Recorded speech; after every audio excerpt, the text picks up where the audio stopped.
Good morning, all India radio और आज सभा के एनालिसिस में आप सबों का स्वागत। दोस्तों, आज जो हम बात करने वाले हैं अंबेडकर की जीवनी के ऊपर बात करने वाले हैं। अलग तरह से बात करेंगे, थोड़ा लंबा वीडियो हो जाएगा, देखेंगे। उससे पहले आप स्क्रीन पे देख रहे होंगे दोस्तों, मैंने तो गूगल खोला था करंट अफेयर्स की पीडीएफ के लिए को डाउनलोड करने के लिए।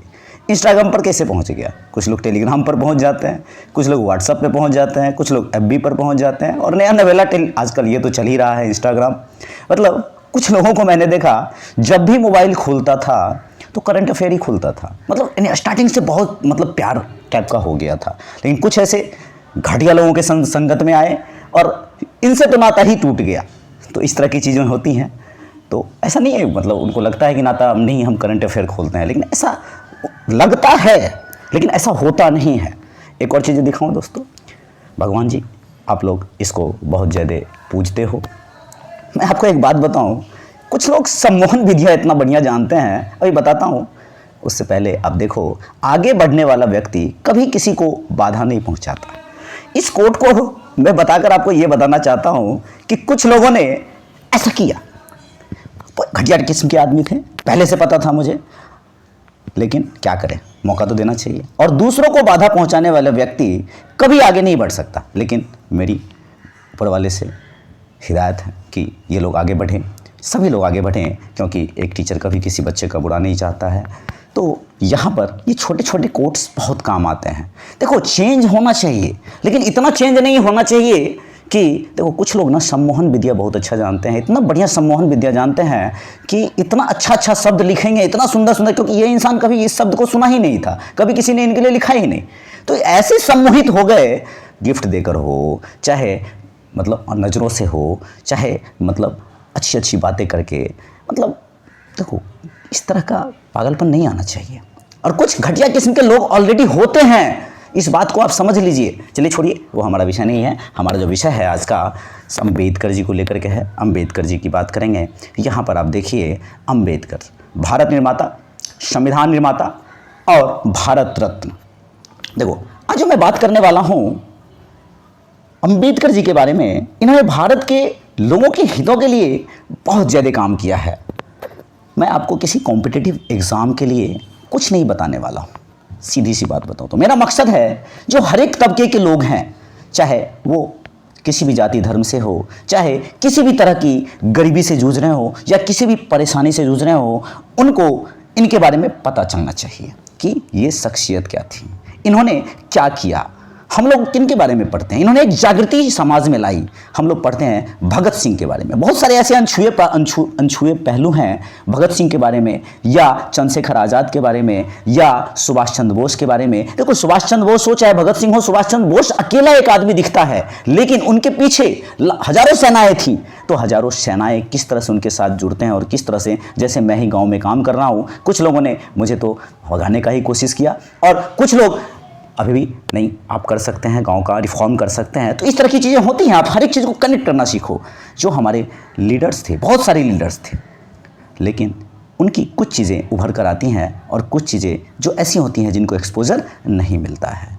तो एक्सपोजर की ही बात कर रहा हूँ। यहाँ पर मैं बताना ये चाहता हूँ कि राष्ट्र के निर्माता आप कहो इनको, राष्ट्र के निर्माता, उनका नाम उस दर्जे में लिया जाने लगा जो ऊंचे कुल में जन्म ना लेने के बाद भी बड़े कहलाए, सबसे नीचे जाति के अनटचेबल, जिनको कहा जाता था छुआछूत की इतनी गंदी बीमारी, छुआछूत। कुछ लोग बहुत ज़्यादा इस छुआछूत को, आज भी ये हमारे समाज में व्याप्त है, और किस तरह से उस समय छुआछूत व्याप्त था समाज में, मैं आपको ये बताने का कोशिश करूँगा। बहुत सारी ऐसी कहानियाँ बताऊँगा जो आपको बहुत पसंद आएगा। प्रारूप समिति के अध्यक्ष, जिनके रूप में इनको जानते हैं,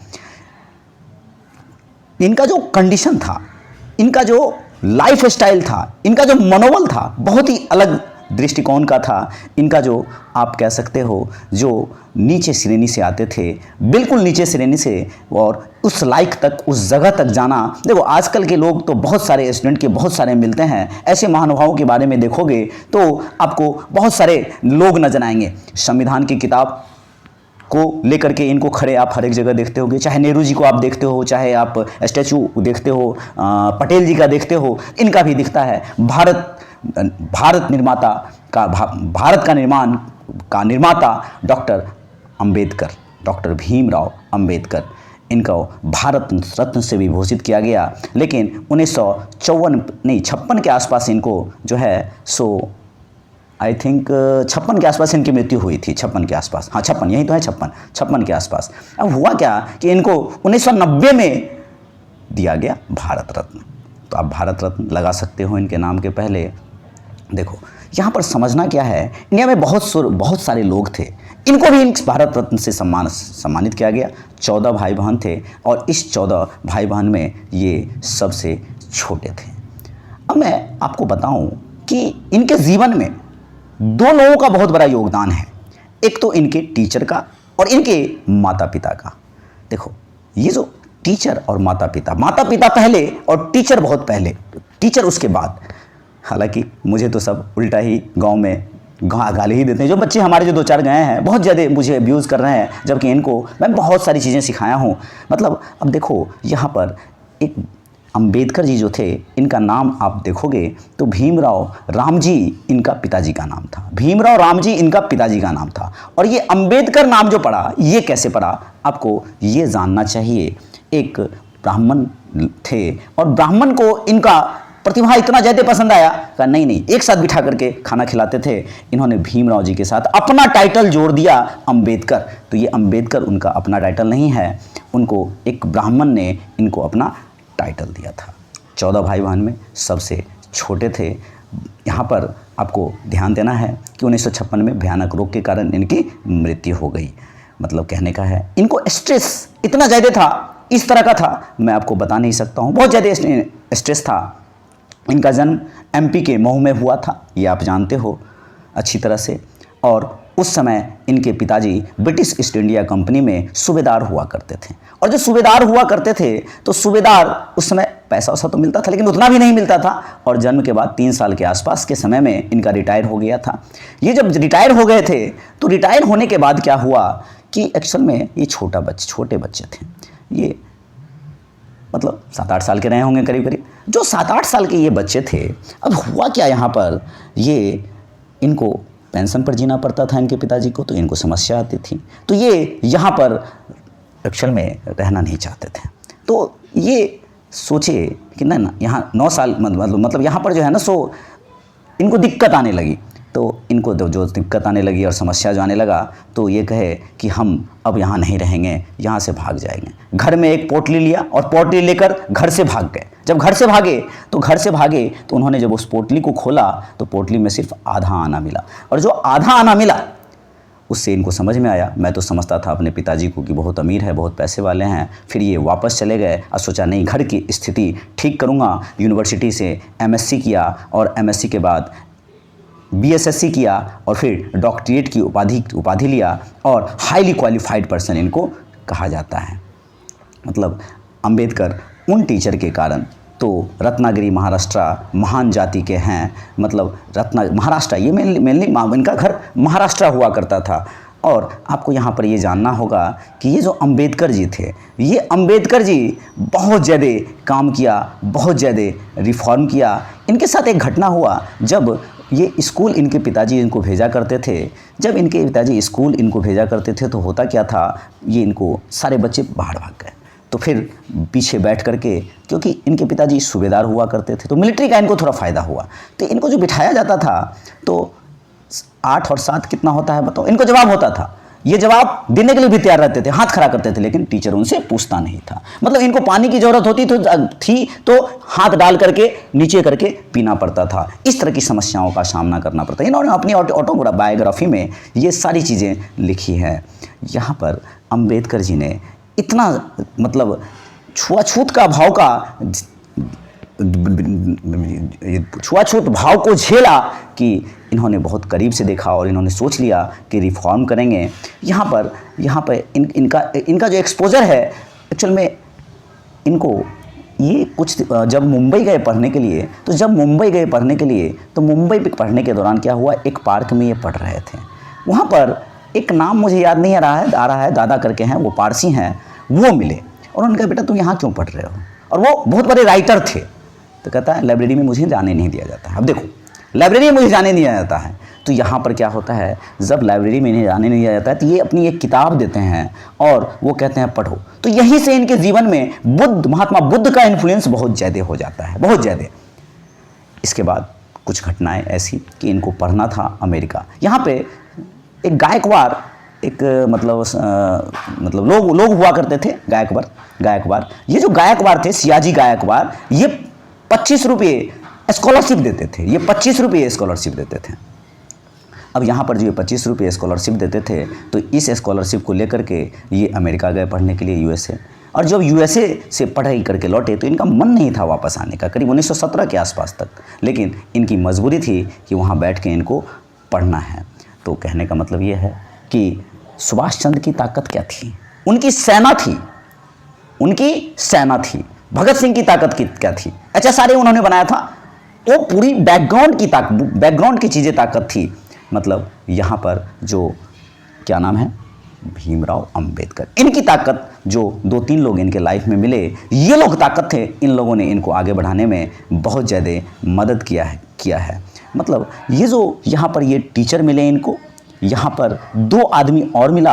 अगर इन लोगों का योगदान नहीं होता इनके जीवन में तो शायद ये ऐसे व्यक्ति आगे नहीं बढ़ पाते। तो अंबेडकर जी को समझना है तो यूपीएससी के नज़र से आप हर एक आंसर के अंदर, क्योंकि यूपीएससी ऐसी चीज़ों पे बहुत ज़्यादा फोकस करती है, आपको ये ध्यान देना होगा। और कुछ लोग ऐसा कहते हैं कि अगर किसी के आगे बढ़ने में, जैसे मेरे पास कुछ बच्चे आए, अब आज मेरे पास नहीं है वो एक अलग मैटर है, वो जिस तरह की घटना की वो एक अलग मैटर है, लेकिन इनके आगे बढ़ने में अगर थोड़ा सा भी मेरा योगदान है, थोड़ा सा भी, 1% भी, तो मैं अपने आप को बहुत अच्छा समझता हूँ। Yes, I have done a good job. उसी तरह से अंबेडकर जी को भी आगे बढ़ाने में ऐसे बहुत सारे लोग हैं जिन्होंने कहीं ना कहीं साथ दिया है। देखो यहाँ पर अंबेडकर के बारे में आज जहाँ भी यूट्यूब पर सर्च मारोगे आपको बहुत सारी चीज़ें मिलेंगी, आप वहाँ से कवर कर सकते हो। 1906 में यहाँ पर आपको 1935 के आसपास इनका डेथ, 35 के आसपास नहीं, 1956 में इनका डेथ होता है। और पत्नी इनकी 2 शादियाँ थी। एक तो पत्नी रमाबाई जो 1906 से 35 तक, एक ये सविता अंबेडकर थी, ये 1948 के आसपास शादी किया इन्होंने। ये जो लेडी थी ब्राह्मण थी। तो कुछ ऐसी चीज़ें आपको पता होनी चाहिए जब कोई आपको इंटरव्यू में पूछा जाए या किसी आंसर के अंदर, ऐसी चीज़ों को आपको यूज़ करना है। देखो अगर लाइफ में आगे बढ़ना है तो ऐसे लोगों को पढ़ो, ये चिटचैट नहीं, चिटचैट फालतू लोग। देखो यूपीएससी के बीच में कोई नहीं आना चाहिए। मैं बार बार बोलता हूँ दोस्तों, आप लोग कहते होगे मैं पता नहीं क्या बोलता हूँ, कि यूपीएससी के बीच में कोई भी अराजक तत्व, गंदे इंसान या मतलब आपको फैमिली सब कुछ त्याग करना पड़ेगा, क्योंकि यूपीएससी कहाँ से क्या पूछेगा कोई नहीं जानता है। देखो यूपीएससी के दिमाग में घुसो, यूपीएससी बहुत आसान है। यूपीएससी वास्तव में दोस्तों बहुत आसान है। अगर आपने, देखो मुझे तो मैं तो अक्सर कहता हूँ, मुझे किसी ने अपने समय में बताया है नहीं।